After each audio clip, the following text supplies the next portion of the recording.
Langit malam itu berbeda. Bukan sekadar kelam atau penuh bintang seperti biasanya, tapi merah menyala, seperti luka terbuka yang membentang dari ufuk ke ufuk. Awan menggumpal bagaikan darah kental, menggulung perlahan dengan suara halus yang seperti bisikan tangis. Di desa kecil di pedalaman Kalimantan, para warga keluar dari rumah dengan wajah pucat pasi. Bayi-bayi menangis tanpa sebab, ayam-ayam tak berkokok meski malam sudah beranjak dini hari. Seorang ibu tua berbisik, langit ini sudah tak berdoa lagi. Di tengah keheningan yang mencekam, seorang dukun tua bernama Jumaat duduk bersila di atas tikar pandan, matanya menatap langit tanpa berkedip. Ia tidak takut, ia hanya menunggu. Bertahun-tahun ia memperingatkan bahwa tanah ini sudah terlalu banyak menyimpan janji palsu dan darah yang tidak dimandikan dengan doa. Tapi malam ini, ia tahu bukan manusia lagi yang akan menghakimi. Di ujung timur, cahaya seperti bintang jatuh membelah langit dan jatuh jauh di balik hutan lebat. Tapi bintang itu tidak padam, ia terus menyala, dan bumi pun bergetar seketika. Warga berhamburan. Gempa kecil membuat genteng-genteng jatuh dan pohon kelapa berayun seperti sedang berzikir ketakutan. Dari kejauhan, suara lolongan binatang terdengar bersahutan.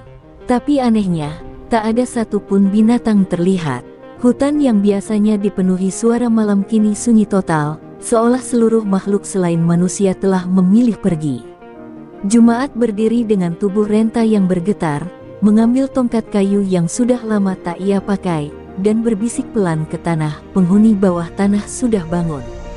Di kota, ribuan kilometer dari sana, para astronom sibuk memantau fenomena aneh itu. Mereka menyebutnya anomali langit api, garis cahaya membara yang tidak sesuai orbit bintang atau meteor manapun yang pernah mereka catat. Satelit mendadak kehilangan sinyal setiap kali mengarah ke zona merah itu. Beberapa bahkan terbakar dalam orbit rendah, seakan langit itu sendiri menolak untuk dipantau. Seorang ilmuwan muda berkata gugup, langit ini seakan hidup dan marah. Sementara itu, di ibu kota negara, seorang ustaz terkenal sedang melakukan siaran langsung pengajian malam. Saat ia menyinggung tentang kaum terdahulu yang diazab karena mengolok wahyu, lampu studio tiba-tiba padam. Kamera merekam detik terakhir, wajah ustaz itu menegang. Lalu terdengar suara seperti auman binatang dari dalam mikrofon, bukan gema, tapi suara nyata, dalam dan panas, seperti keluar dari mulut kawah. Siaran langsung pun terputus. Dalam waktu 1 jam, klip video itu tersebar dan ditonton ratusan juta orang. Komentar terbagi dua, sebagian menyebutnya hoaks, sebagian lainnya mulai menangis. Di desa Jumaat, api terlihat menyala dari dalam hutan.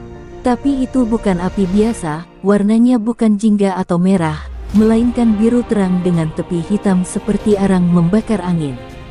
Dukun tua itu mulai membaca mantra tua, tapi lidahnya keluh. Sudah lewat waktunya doa, gumamnya. Ia berjalan menuju arah api, sendirian, sementara para warga hanya bisa memeluk anak-anak mereka di dalam rumah yang berdinding anyaman bambu.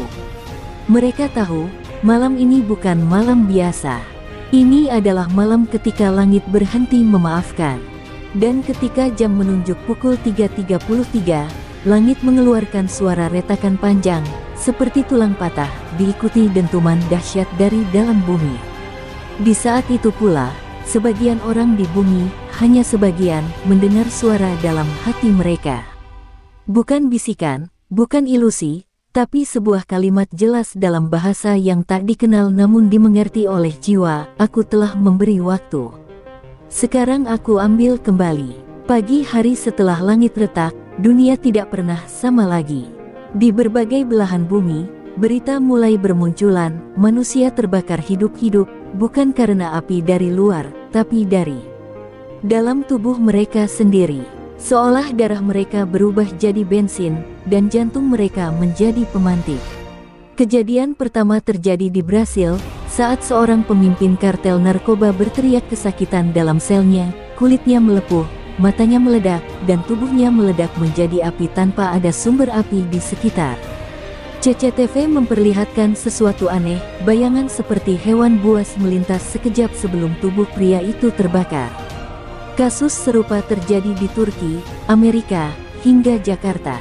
Di sebuah rumah mewah di Menteng, seorang mantan pejabat yang baru bebas dari kasus korupsi ditemukan gosong di kamar pribadinya. Yang membuat bulu kuduk semua orang berdiri adalah rekaman kamera CCTV yang sempat viral. Sosok makhluk menyerupai harimau menyala api terlihat muncul dari sudut ruangan, mendekat perlahan tanpa suara. Ketika makhluk itu mendekat, tubuh sang pejabat mulai berasap, lalu terbakar hanya dalam 10 detik. Tak ada api menjalar, tak ada percikan. Hanya panas yang tak terlihat tapi membunuh. Dunia panik. Media menyebutnya spontaneous human combustion (SHC) dan mengaitkannya dengan kelainan tubuh, gas lambung, hingga elektromagnetik. Tapi para saksi melihat lebih dari itu. Mereka menyebut bau aneh sebelum korban terbakar. Bukan bau daging, tapi bau seperti darah basi bercampur minyak tanah dan belerang. Dan lebih ganjil lagi, korban-korbannya selalu orang-orang yang punya masa lalu kelam, penipu, penjahat, pendosa yang tak pernah meminta maaf. Mereka yang menyimpan dosa dengan bangga, terbakar perlahan-lahan, satu persatu. Di sebuah desa terpencil, Jumaat duduk di pinggir sungai yang mulai mengering, tanahnya retak seperti kulit orang tua. Ia menggambar simbol-simbol di tanah, huruf-huruf tua yang hanya ia dan segelintir penjaga bumi pahami. Ia tahu, ini bukan pembunuhan, ini bukan azab sembarangan. Ini seleksi. Harimau itu tak butuh mata, gumamnya, ia mencium dosa. Dan benar saja, malamnya, seekor harimau menyala api muncul di tepi hutan.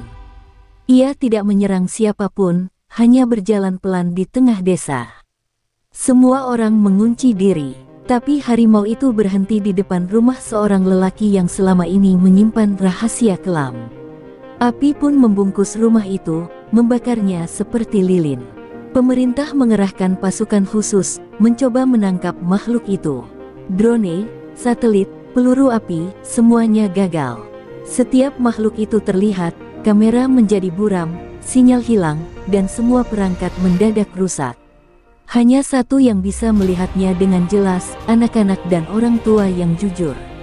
Mereka menggambarkannya bukan sebagai monster, tapi sebagai penjaga. Seorang anak berkata polos, dia hanya membakar orang yang hatinya busuk. Dunia mulai terbagi, antara yang mencari perlindungan, dan yang bersembunyi karena takut diadili. Di televisi dan media sosial, video-video pembakaran mulai disebut sebagai rekayasa, ilusi massal, dan kampanye teror. Tapi setiap kali seseorang mengolok-olok peristiwa itu secara terang-terangan, mereka menghilang. Dalam semalam, puluhan influencer, komedian politik, bahkan seorang wartawan senior ditemukan hangus tanpa jejak. Dan saksi selalu mengatakan hal yang sama, sebelum tubuh mereka terbakar, mereka mengangkat kepala dan membeku, seolah melihat sesuatu yang hanya bisa dilihat oleh jiwa mereka sendiri. Malam itu, Jumaat berbicara kepada langit yang masih merah menyala, bau dosa sudah memenuhi bumi. Mereka tak bisa lagi bersembunyi di balik nama, gelar, atau jabatan. Di kejauhan, suara auman panjang terdengar, menembus hutan, kota, dan hati manusia. Suara itu bukan sekadar panggilan. Itu adalah peringatan, pemburu sudah turun. Namanya mulai dibisikkan dengan gemetar di antara doa dan kutukan. Raga api, dalam bahasa kuno Dayak berarti penjaga gerbang murka. Bagi warga pedalaman, raga api adalah mitos tua yang diceritakan saat malam tanpa bintang. Seekor harimau yang tubuhnya dibalut api neraka, dikutuk untuk memburu manusia yang lupa bahwa mereka pernah sujud. Namun selama ratusan tahun, ia hanya tinggal di cerita dan ukiran kayu. Hingga kini ia berjalan di dunia nyata, menjejakkan kaki yang membakar bumi, mencari aroma dosa yang menguap dari kulit-kulit yang penuh kesombongan. Di sebuah desa kecil di Sumatera Barat, sekelompok warga berkumpul mengelilingi jasad seorang pemuda yang hangus di tengah jalan. Tubuhnya tidak meleleh seperti korban kebakaran biasa, tetapi kaku, seperti patung arang, dengan mata terbuka seolah menyaksikan sesuatu saat napas terakhirnya. Seorang nenek berkata ia melihat makhluk raksasa itu berdiri di dekat mayat, diam, hanya menatap, lalu menghilang dalam asap tebal yang muncul dari tanah. Mereka tidak mendengar suara langkah, tapi getaran tanah membuat lutut mereka lemas, seperti bumi sendiri menyembah makhluk itu. Di Jakarta, kamera milik wartawan investigatif berhasil menangkap sekelebat wujudnya. Dalam bingkai yang kabur, terlihat makhluk menyerupai harimau dengan tubuh setinggi mobil, matanya menyala seperti bara, dan asap hitam mengepul dari tulang-tulangnya yang terbuka sebagian. Ketika rekaman itu disiarkan, gelombang listrik di studio langsung padam. Wartawan itu meninggal 3 hari kemudian, tubuhnya ditemukan dalam posisi sujud, terbakar separuh. Anehnya, rekaman itu tetap bertahan di server, seakan ada tangan yang sengaja menyisakannya sebagai peringatan. Para pemuka agama dari berbagai keyakinan mulai bersuara, meski tak serempak. Sebagian mengakui ini sebagai bentuk azab, sebagian lain menyangkal dan menyebutnya ujian. Tapi yang jelas, kehadiran makhluk itu tidak bisa diingkari. Di setiap tempat yang ia datangi, satu hal selalu tertinggal, bekas tapak kaki membara yang tak bisa dipadamkan dengan air, dan doa-doa yang terdengar pecah seperti suara rekaman rusak. Beberapa orang menyaksikan tulisan terbakar di tembok, yang lupa, akan dibakar. Yang mengejek, akan diburu. Anak-anak mulai menggambar makhluk itu di sekolah tanpa pernah diajarkan. Ketika ditanya siapa yang mengajari mereka, mereka hanya menjawab, dia datang dalam mimpi. Seorang guru menangis saat melihat gambar itu, sebab bentuknya sama persis dengan ukiran kuno yang pernah ia lihat di Goa Pagar Alam, yang konon menjadi gerbang antara dunia manusia dan alam hukuman. Ilmuwan, arkeolog, dan rohaniawan akhirnya duduk dalam ruang yang sama. Dunia sudah keluar dari logika. Yang bisa mereka lakukan sekarang hanyalah mencoba memahami pesan yang dibawa oleh api itu. Tapi raga api bukan makhluk pembunuh buta. Ia tidak memangsa tanpa arah. Ia mendekat, menghidu, lalu menghilang jika tidak menemukan bau yang ia cari. Seorang pemuda mantan perampok yang telah berhijrah selamat dari hadapannya, padahal ia berdiri hanya 5 meter dari makhluk itu. Ia berkata harimau itu hanya menatap matanya, lalu berbalik dan melompat ke langit dengan nyala api yang tak membakar pohon sedikit pun. Sejak saat itu, orang-orang mulai percaya, azab ini bisa dicegah, tapi bukan dengan doa kosong, melainkan dengan perubahan sejati. Jumaat, sang dukun tua, kini sudah tidak bicara banyak. Ia hanya menulis di daun lontar dengan darahnya sendiri, pesan terakhir bagi umat manusia. Raga api tidak akan berhenti. Ia adalah lidah dari kehendak yang lebih tinggi. Selama manusia hidup dalam bangga atas dosa, maka langit akan tetap menyala, dan bumi akan terus terbakar. Di malam itu, hujan turun, tapi bukan air. Batu-batu kecil yang menyala jatuh perlahan dari langit seperti air mata dari neraka. Dan dunia pun tahu, pemburuan belum selesai. Ini baru awal. Malam itu, dunia menyaksikan langit berubah menjadi ladang bara. Awan tidak lagi menggumpal, ia melengkung seperti perut ibu yang hendak melahirkan, dan dari sanalah batu-batu menyala jatuh, satu persatu, seperti doa yang ditolak. Mereka bukan meteor biasa. Mereka lambat, panas, dan mematikan. Tidak menghantam secara acak, melainkan mengarah tepat ke satu rumah, satu tubuh, satu titik kesalahan yang nyata. Di Italia, sebuah kastil tua milik mafia meledak ketika sebuah batu merah panas menembus atapnya. Di Arab, seorang ulama palsu yang dikenal menjual ayat untuk kepentingan politik ditemukan terkubur di bawah bongkahan batu yang menyala dan tak bisa disentuh. Batu-batu itu tak bisa diteliti. Di laboratorium, mereka mencairkan alat ukur dan merusak medan elektromagnetik di sekitarnya. Beberapa ilmuwan yang nekat menyentuhnya langsung mengalami kejang, dan tubuh mereka mengeluarkan asap dari mata dan telinga. Batu itu seakan menolak untuk dimengerti, ia bukan benda, melainkan pesan. Pesan yang dibentuk oleh kemarahan langit yang tak bisa lagi ditahan oleh doa, zikir, atau penyangkalan manusia. Dan satu hal yang paling menakutkan, batu itu hanya menghantam mereka yang terus berpura-pura suci. Di Amerika Selatan, sekelompok aktivis spiritual gadungan yang dikenal memanfaatkan penderitaan untuk kekayaan, dihantam batu dari langit saat sedang melakukan live streaming meditasi massal. Kamera masih menyala ketika batu pertama jatuh tepat di atas pemimpin mereka, membakar tubuhnya hingga hanya tersisa jubah putih penuh simbol palsu. Komentar penonton berubah dari candaan menjadi jeritan. Bahkan orang-orang yang menonton dari rumah merasa panas menjalar ke tubuh mereka. Batu-batu itu tidak hanya membakar tubuh, tapi juga memalukan jiwa yang selama ini menipu. Sementara itu, di Kalimantan, Jumaat berdiri di tepi sungai yang kini mendidih pelan. Ia menanam 7 batang bambu yang diukir dengan mantra penyeimbang, sambil berbisik, langit tidak lagi memberi jeda. Tanah hanya bisa memeluk yang benar. Di balik pepohonan, seekor raga api terlihat duduk, diam seperti menunggu perintah. Dan di atasnya, langit menyala merah gelap, dengan kilatan yang membentuk simbol-simbol kuno, huruf-huruf yang hanya muncul dalam kitab tua yang sudah lama ditutup manusia karena terlalu tidak rasional. Orang-orang mulai melarikan diri ke tempat ibadah, masjid, gereja, vihara, gua, dan gunung. Tapi batu itu tidak membedakan tempat. Jika yang bersembunyi adalah pendosa yang belum bertobat sungguh-sungguh, maka batu itu tetap menembus atap suci dan membakar hati mereka. Seorang pemimpin sekte baru di Korea ditemukan hancur di altar pribadinya, dengan tubuh menggenggam kitab suci yang terbakar dari dalam. Seorang saksi berkata, ia tidak menangis, hanya tersenyum, seolah tahu bahwa akhirnya datang harga untuk semua kebohongannya. Di media, pemerintah dunia menyerukan evakuasi global. Tapi kemana manusia bisa lari dari langit?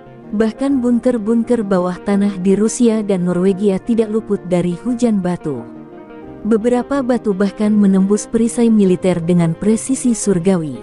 Tak ada tempat aman, kecuali dalam kejujuran dan ketulusan, 2 hal yang paling sedikit jumlahnya di zaman ini.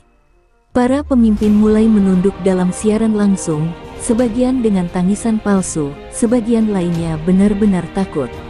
Tapi langit tahu mana air mata yang berasal dari ketulusan dan mana yang hanya drama untuk menyelamatkan diri. Pada akhir malam itu, batu terakhir jatuh di sebuah gurun mati. Batu itu besar, hitam, dan dingin, satu-satunya yang tidak menyala. Di atasnya terukir dengan cahaya merah satu kalimat dalam berbagai bahasa. Inilah peringatan terakhir. Bukan untuk yang takut, tapi untuk yang masih merasa dirinya Tuhan. Langit kini tampak seperti kubah besi hitam, dingin, diam, dan tak tergoyahkan oleh jeritan manusia. Ribuan suara memecah malam, azan yang berkumandang, lonceng gereja yang berdentang, mantra biksu yang bergetar lembut, hingga nyanyian spiritual yang menggema dari hutan-hutan Amazon. Tapi semuanya memantul kembali ke bumi, seperti dilemparkan oleh sesuatu yang lebih tinggi dari Tuhan yang mereka kenal. Orang-orang mulai sadar, ini bukan sekadar ujian iman, ini adalah penolakan. Penolakan atas doa yang terlalu lama dipalsukan. Di sebuah masjid tua di Aceh, ratusan orang bersujud siang dan malam. Namun, imamnya, seorang ulama muda yang pernah diam dalam skandal, mendadak terbakar saat membaca ayat ke-14 surah yang keempat. Api itu keluar dari mulutnya sendiri. Ia tidak menjerit, hanya tersenyum pahit dan berkata, "Aku terlalu banyak menunda jujur." Air wudhu tak mampu memadamkan api yang menyala dari dalam rongga tubuhnya. Tak lama kemudian, masjid itu kosong. Orang-orang mulai merasa, tempat ibadah tidak lagi menjadi pelindung, karena bukan tempat yang Tuhan nilai, melainkan isi dada orang yang memasukinya.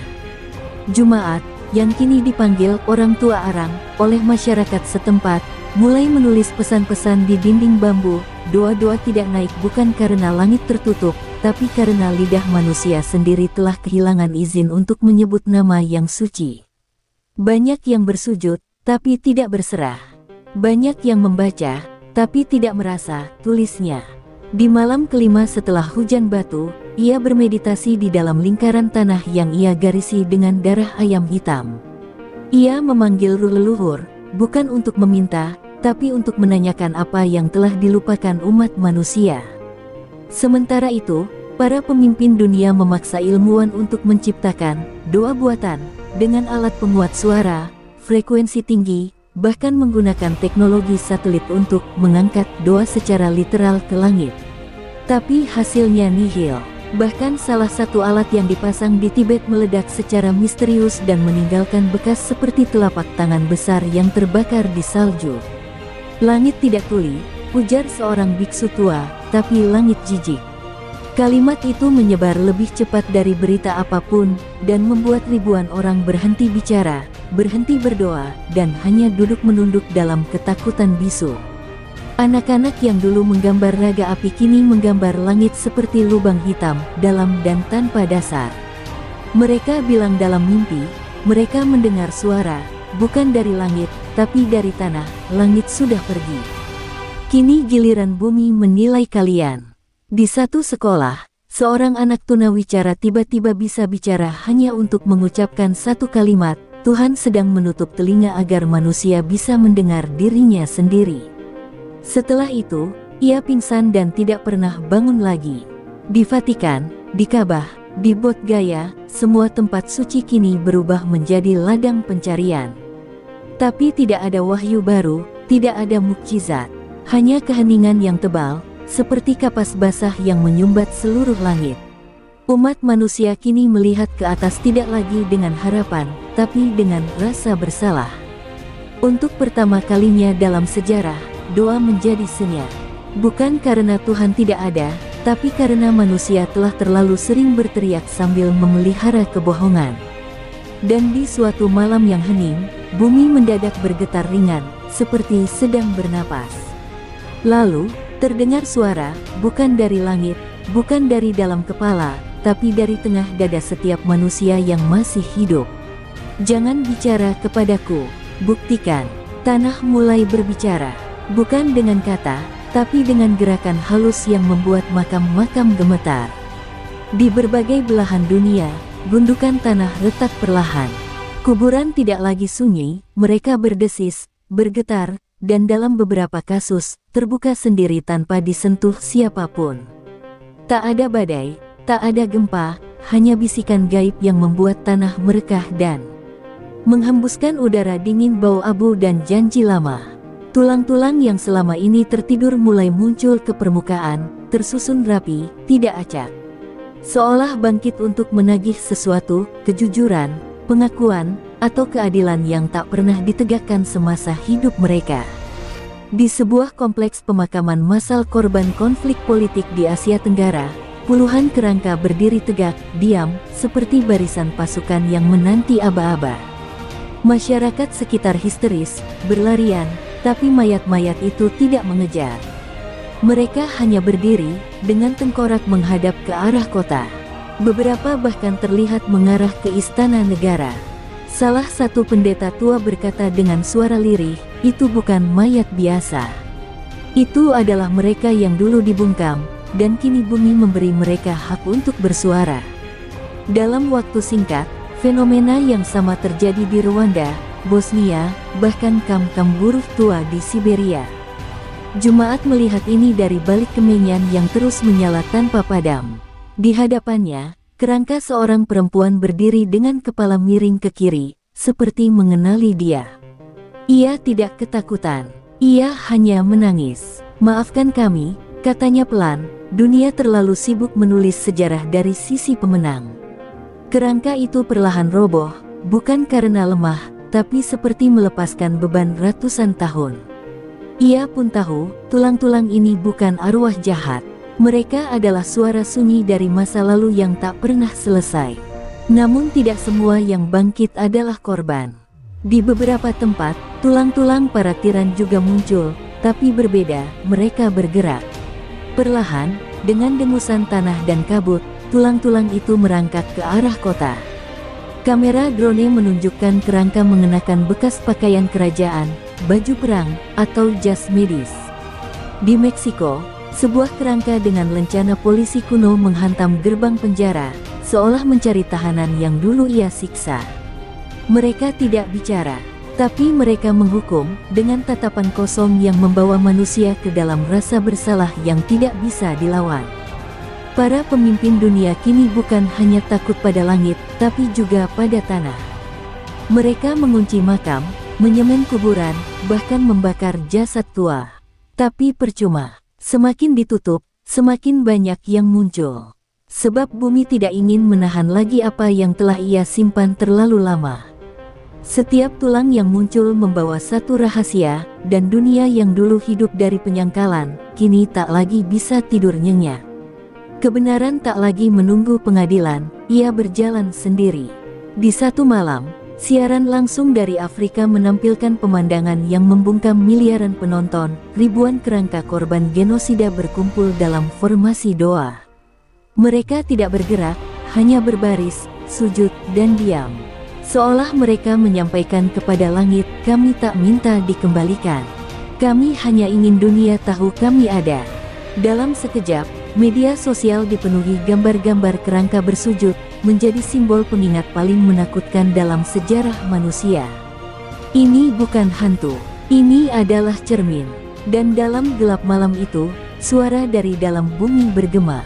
Kalian tidak bisa berjalan di atas kebohongan selamanya.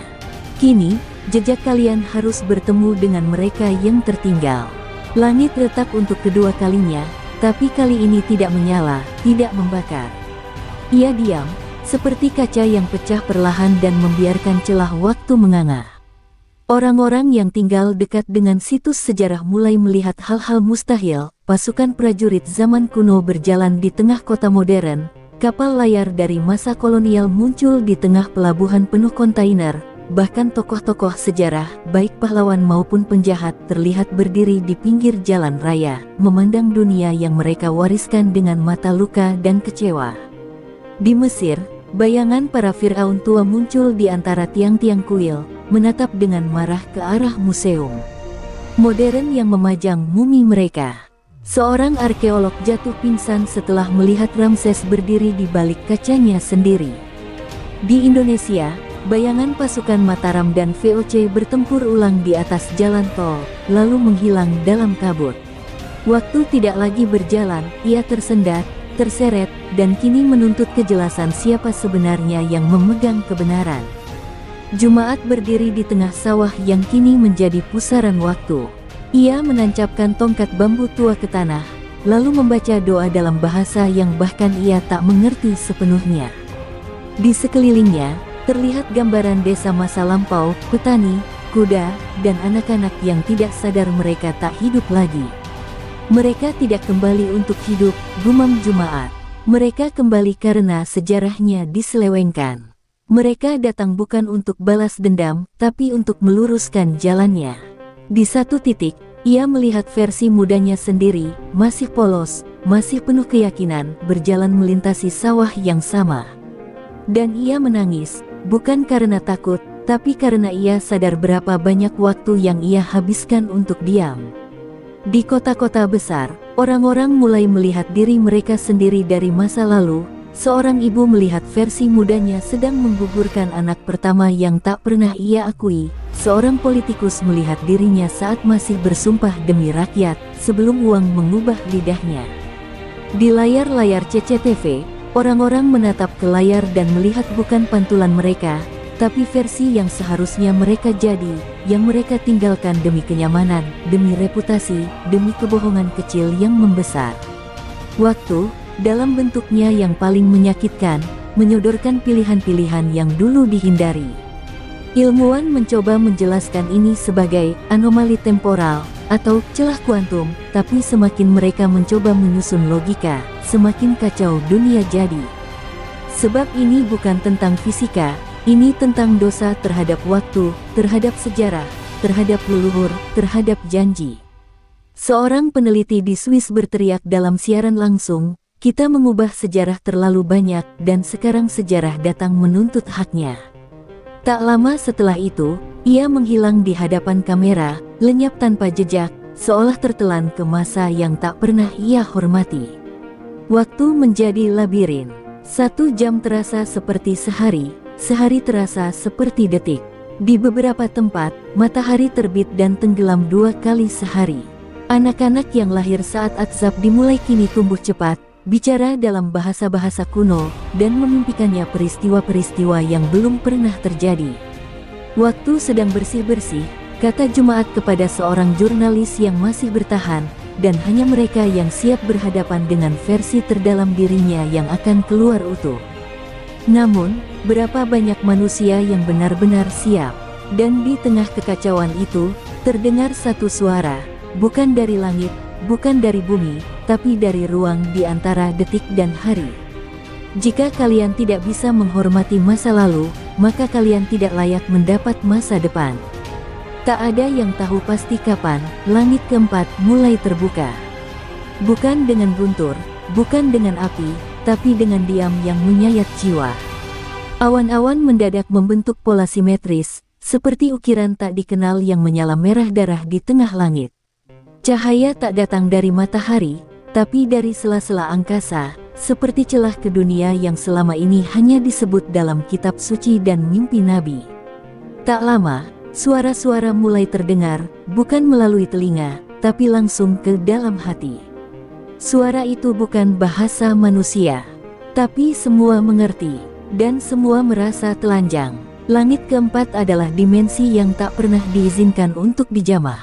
Ia bukan surga, bukan pula neraka, ia adalah ruang di mana segala kebenaran yang tertulis dan yang disangkal disimpan. Dan kini, langit itu membuka lembarannya, satu persatu. Di tengah kota-kota besar, layar raksasa yang dulu dipakai untuk iklan kini menampilkan potongan-potongan hidup manusia, rahasia terdalam yang bahkan tidak diketahui oleh orang terdekat mereka. Seorang wanita menyaksikan di layar bagaimana ia menjebak sahabatnya dalam fitnah, di hadapan ribuan orang. Seorang pemuka agama melihat rekaman saat ia diam menyaksikan kekerasan terjadi di balik institusinya. Tidak ada yang bisa mematikan layar itu, sebab ia bukan buatan manusia. Jumaat menyadari, ini bukan lagi azab biasa. Ini adalah pembongkaran total. Langit keempat tidak turun untuk menghukum, katanya, tapi untuk membuka tirai yang selama ini kalian jaga dengan doa, ibadah, dan kepura-puraan. Ia berjalan ke tengah kota yang kini sunyi, tak ada lalu lintas, tak ada teriakan. Orang-orang hanya terduduk, menunduk, menangis, memaki, atau memohon agar gambar-gambar itu berhenti. Tapi mereka lupa, mereka sendiri yang menulis semua itu, dan kini tak ada tombol hapus. Di sebuah lapangan luas, muncul sebuah tiang cahaya menjulang ribuan meter, tembus langit. Di sekelilingnya, terdengar bisikan-bisikan, nama-nama manusia yang dicatat tidak hanya dalam sejarah dunia, tapi dalam sejarah langit, para pengkhianat, para pencuri tak terlihat, para pemimpin yang mengorbankan jutaan demi kursi, dan juga para martir yang dilupakan. Cahaya itu bukan menyilaukan, tapi menelanjangi jiwa. Orang-orang yang pernah menyakiti, tapi tak pernah mengaku, mulai terbakar pelan, dari dalam, bukan api biasa, tapi api kesadaran yang menyesakkan. Satu demi satu, wajah-wajah manusia mulai berubah. Ada yang membusuk tanpa disentuh, ada yang jadi bening seperti kaca, semua tergantung apa yang mereka simpan di balik kebaikan palsu atau dosa tersembunyi. Tidak ada keadilan manusia di sini, hanya keadilan langit, yang tidak butuh pembelaan atau dalih. Seorang hakim agung mencoba menulis permohonan ampun di udara dengan darahnya sendiri, tapi huruf-huruf itu menguap sebelum selesai. Langit keempat tidak membaca permintaan. Ia hanya membaca kebenaran. Di tempat lain, anak-anak satu-satunya yang tak tersentuh azab, mulai bernyanyi dalam bahasa yang tak pernah diajarkan. Mereka menulis simbol-simbol di tanah, seolah menjadi jembatan antara langit dan bumi. Dan dari mulut salah satu anak, keluar kalimat yang membuat seluruh dunia bergetar. Kalian tidak dihukum karena berdosa. Kalian dihukum karena menolak disembuhkan.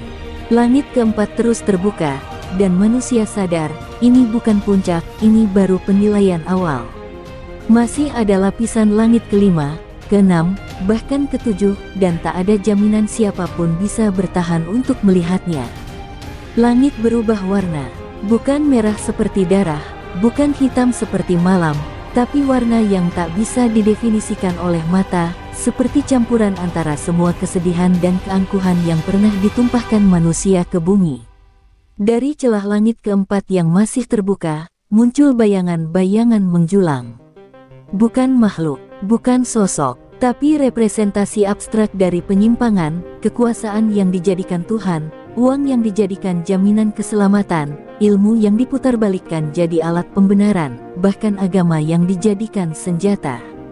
Semua itu membentuk figur-figur besar seperti raksasa kabut yang menatap ke bawah.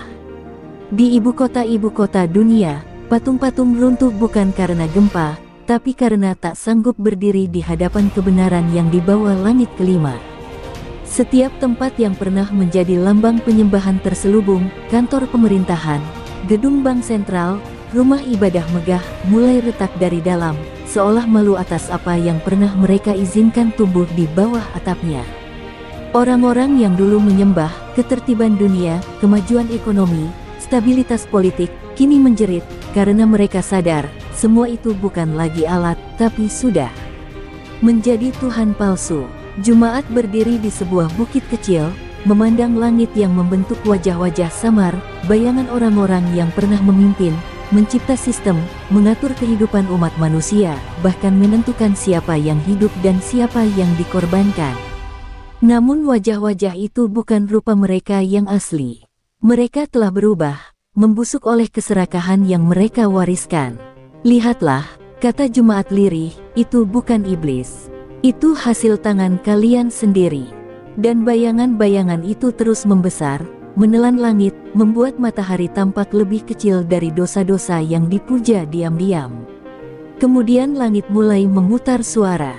Bukan dalam bahasa, tapi dalam detak-detak kesalahan manusia, ledakan bom yang dulu dibenarkan oleh dalih agama, tawa para pejabat saat rakyat kelaparan, suara mesin industri yang menelan hutan, bahkan doa-doa palsu yang diucapkan hanya demi citra. Semuanya diputar bersamaan, simfoni dari sebuah dunia yang menyembah dirinya sendiri, bukan penciptanya. Di tengah kekacauan itu, terdengar satu suara lembut, tapi mengguncang dasar jiwa. Mereka tidak menggantikanku dengan berhala. Mereka menggantikanku dengan diri mereka sendiri. Orang-orang mulai menggaruk kulit mereka hingga berdarah, seolah ingin membuang lapisan kesombongan yang kini terasa seperti racun. Tapi sudah terlambat. Siapapun yang pernah berdiri di atas penderitaan orang lain kini merasakan rasa gatal di hati yang tak bisa disembuhkan dengan obat apapun. Para pemimpin dunia jatuh sakit bersamaan, mengigau dalam bahasa yang tak dikenali staf medis. Sebab yang mereka lihat dalam mimpi bukan neraka, tapi tubuh mereka sendiri berdiri di atas tumpukan jenazah yang mereka tolak lihat saat masih berkuasa. Langit kelima terus menekan, seperti kubah tak terlihat yang menghimpit kesadaran kolektif umat manusia. Beberapa mulai memotong listrik, berharap gelap bisa menyembunyikan kebenaran. Tapi cahaya langit kelima bukan berasal dari listrik. Ia berasal dari dalam hati, dari sisa-sisa nurani yang dulu dibiarkan padam. Dan siapapun yang tidak punya sisa itu, kini hanya melihat gelap. Gelap pekat, gelap yang bukan hanya menutup mata, tapi menelan jiwa secara perlahan. Dan ketika tekanan mencapai puncaknya, langit bergetar, lalu diam, seolah memberi satu jeda napas terakhir. Di tengah senyap itu, suara Jumaat terdengar memecah segalanya. Jika kalian tidak sanggup menghadapi bayangan kalian sendiri, bagaimana kalian akan menatap wajahnya di langit keenam? Langit terbuka untuk terakhir kalinya. Tapi kali ini, tanpa suara. Tak ada guntur, tak ada api, bahkan tidak ada bisikan seperti sebelumnya. Langit keenam turun dalam bentuk yang paling sunyi, hening yang lebih bising daripada segala jeritan manusia. Dunia mendadak berhenti, angin tak bergerak, daun tak jatuh, hewan tak bersuara, dan manusia tak bisa lagi mengucap sepatah kata pun. Bahkan doa pun membeku di lidah mereka. Suara benar-benar lenyap, Seolah semesta menutup telinganya sendiri karena muak mendengar kebohongan yang terlalu lama dilestarikan. Jumaat melangkah pelan di tengah kota yang membatu. Ratusan orang bersimpuh, menangis tanpa suara, mata mereka memohon pada langit yang kini berubah menjadi lautan cahaya putih, bukan cahaya yang menyilaukan, tapi yang menembus hingga urat terdalam jiwa. Di dalam cahaya itu, tidak ada pertanyaan, tidak ada pengadilan, tidak ada pembelaan. Hanya satu hal yang ditimbang, keaslian jiwa. Siapa yang pernah hidup benar, hatinya memantulkan cahaya itu. Siapa yang palsu, tubuhnya mulai memudar, seolah mereka hanya ilusi yang terlalu lama dibiarkan tinggal di bumi. Tidak ada yang tahu kapan vonis dijatuhkan. Ia tidak datang dalam bentuk bencana. Ia datang sebagai penghilangan perlahan. Seorang pemimpin tiba-tiba tak terlihat di cermin, kemudian tak terlihat oleh orang lain, lalu lenyap dari dunia seperti mimpi buruk yang tak lagi diingat. Seorang selebritas terkenal mencoba memeluk anaknya, tapi tangannya menembus tubuh si kecil. Ia sudah mati secara spiritual sejak lama, dan hanya tubuhnya yang tertinggal. Langit keenam tidak menghukum dengan darah, tapi dengan penghilangan eksistensi. Mereka yang pernah menjadi korban selama hidup, kini berdiri tegak. Mereka tak bicara, karena tak perlu. Tubuh mereka bersinar lembut, menyatu dengan keheningan langit keenam. Mereka tidak membalas dendam, tapi kehadiran mereka cukup untuk membuat para pelaku merasa terbakar dalam sunyi. Dan dalam sunyi itulah, keadilan turun sebagai bayangan terakhir, bukan balasan, tapi ketelanjangan total di hadapan pencipta yang tak pernah mereka anggap cukup penting untuk ditakuti. Jumaat akhirnya bersimpuh. Ia tahu perjalanannya hampir selesai. Dari awal ia bukan nabi, bukan wali, hanya seorang lelaki biasa yang menolak jadi buta saat dunia memilih diam. Ketika ia menutup mata, ia melihat seluruh hidupnya berkelebat luka, kegagalan, keraguan, keinginan berdosa, namun semua itu jujur, tidak pernah disembunyikan. Dan dalam kejujuran itulah, ia tidak lenyap. Cahaya putih dari langit keenam mengelilinginya, dan dalam diam, ia tersenyum, bukan karena selamat, tapi karena akhirnya, dunia tidak bisa berpura-pura lagi. Ketika pagi datang, tidak semua orang masih ada.